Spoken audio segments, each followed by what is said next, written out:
I'd like to tell you the story of C.H.A.T, well, at least the story of C.H.A.T so far. It feels as if C.H.A.T has been sitting on my desk for a very long time. And when I looked back, the original idea actually came from attending a conference. And it was an SDF conference. It was a beautiful sunny day, and it was out at Stirling University. And the conference itself was on recovery and the effects of recovery on families and on children. And it kind of got me to thinking, because we tend to sell the idea of recovery as being the be-all and end-all. When your parent or your aunt or your gran goes into recovery, things get better. And for some families, the first time isn't the only time that they will try to stop drinking or stop using their substance. Round about that same time, Alcohol Concern released some research called Swept Under the Carpet, and there was much need addressed in that for resources that allowed practitioners to work with children, with families, and to build their resilience, not just learning to cope with it, but learning to move forward and have positive lives. So these two things basically started an idea in our head, and that's where the story begins. So once upon a time, there was a group of people at Alcohol Focus Scotland who got together and had a little chat about what we could do to address these issues that had came up. We wanted to develop some kind of toolkit that could be used across multiple ages in multiple settings, with children, with families, with young people, with adults themselves who are perhaps in recovery, to help them understand the impact of their alcohol and drinking on the people around them. We wanted this resource to be something that people could dip in and out of, take from it what they need, adapt from it what they needed. And we wanted it to address all of these issues. No mean task. You can now understand why it's been on my desk for such a long time. We wanted this resource to build resilience. We wanted children and families to be able to understand and regulate their emotions. We wanted them to realise that actually getting help is a positive thing to do. It's not something that you have to do on your own. Even if that person is a friend, a neighbour, a teacher, there are people who can help you. We also wanted families to be able to communicate, because in order to move forward, in order to build resilience, they need to be having those difficult discussions that allow them to move on. So for the first time, we wanted to address recovery in a children's resource.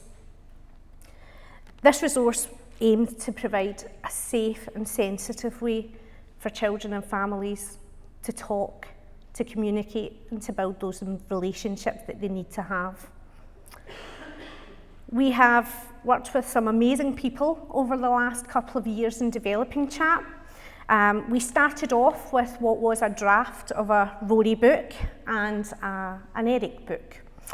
For those of you who are not familiar, we'll go into our resources in a second, just to give you a bit of background on them.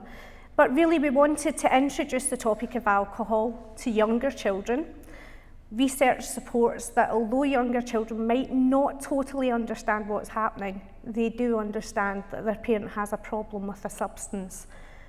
So we wanted to introduce that at a much earlier point. And we also wanted to address the issues of the ups and downs that happen when someone goes into recovery. We've been really fortunate to work in North Ayrshire with a great group of people from social work, young carers, youth workers, and those in treatment services. And we literally sat down with them over last summer and said, this is our idea, tell us what you need. So we have developed the pack based on those focus groups. We then wanted to pilot it. Now, North Ayrshire is quite a small area, so we opened that up, and I'm really delighted that we have some of our pilot members here today to share with us their experience of using C.H.A.T. We basically gave them the pack and threw them out for 3 months and said, go play with it and come back and tell us what worked and what didn't. At the end of the 3-month period, we carried out interviews, we done post-evaluations, and we got some valuable feedback from that pilot across Scotland. This is some of the results of the evaluation. As you can see, there was a lot of agreement that the resource did achieve the aims that we wanted it to. It did help people to talk, to identify people who could help them. It helped improve problem-solving skills, build emotional intelligence. It helped children and families feel less confused and guilty about what was happening, and it helped develop social skills. And you can see some of the comments there around what this resource helped people to do. So, the resource that you're going to see today, that we're launching today, is based on the feedback from this pilot. At the end of this pilot, we were approached by NHS Greater Glasgow and Clyde, who wanted to pilot C.H.A.T in community justice settings. So we have done more development groups. We have taken feedback from a range of different practitioners from community justice, and that has been independently evaluated. The pack, as you can see, contains a range of resources. Things that came out of the pilot were that practitioners really valued having physical resources, resources that they could use to engage children and families. So we have put more physical resources in the pack. The initial books that we had used CGI, Rory and Eric characters, and they weren't very popular. People liked the original cuddly, soft-eyed ones. So we've redone the books so that they look more like the original Rory and Olila books. And we also wanted more resources for working with children, but with families and with adults in particular. So again, we have included these in the pack. The pack's split into 4 areas. There's the Olila and Eric age group, which we can recommend from about 3 to 7 years. Rory from about 5 up to 11. Adam, which is for 10 and over, and our adults area. We wouldn't be prescriptive. One of the things that the pilot has taught us is that 12-year-olds have loved Olila and 5-year-olds have loved Adam. So really, as practitioners, this is a toolkit that you can use to fit what you need. Just to break it down a bit for you, many of you may be familiar with our Olila resource. Olila doesn't talk about alcohol.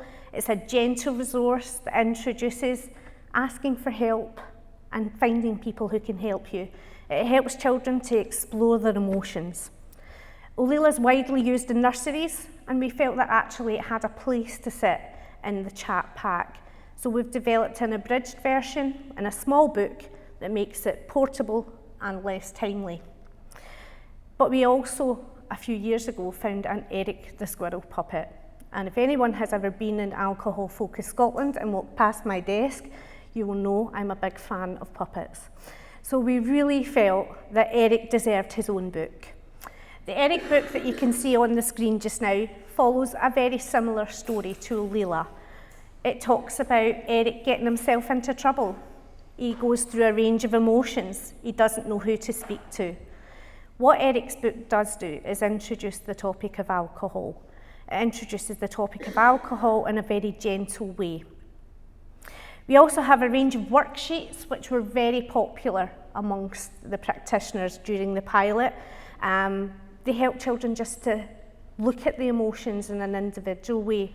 They help build their self-esteem. They help engage those discussions that they need to have. I'm quite sure most of you will have seen Rory before. Rory's been around since about 2007, which is quite scary when you think about it. He's almost 10 years old. Rory, for those of you who don't know, tells the story of a little dog whose owner doesn't look after him.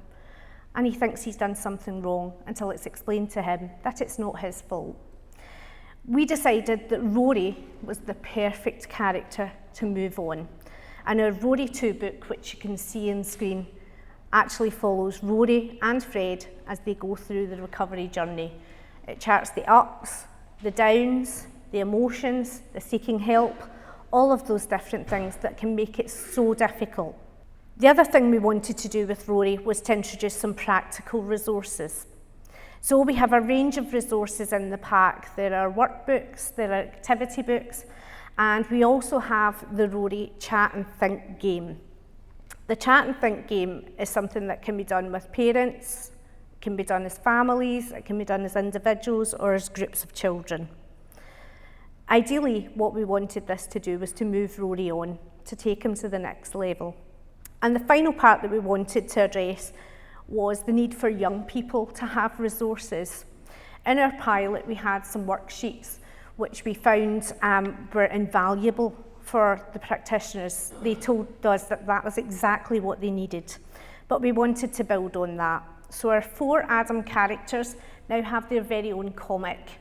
They have comic styles which based on 4 key themes which have came out our pilot. The 4 key themes are addressing other people's drinking when you're a teenager. Do you join them? Do you not? How do you deal with someone when they're being aggressive? How do you deal with being removed from your family home? And what happens when a family member goes into prison as a result of their drinking? These are all now available, and we will be launching some worksheets to accompany these as well. But the important thing is to support young people to think about the choices they make, to think about the consequences of the choices they make.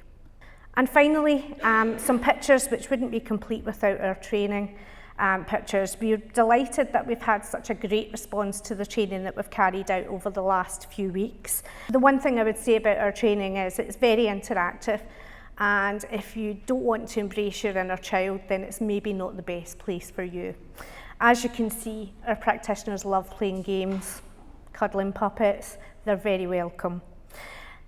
What we wanted the training to do was basically to give people the space and time to get to know the resources, to think about how they could use them within their workplace with the different groups that they work with. So all that remains is for me to say thank you so much to everyone who took part in the development of C.H.A.T. Your input has been invaluable, and we have built some great friendships and relationships along the way, which we hope will continue. Thank you very much.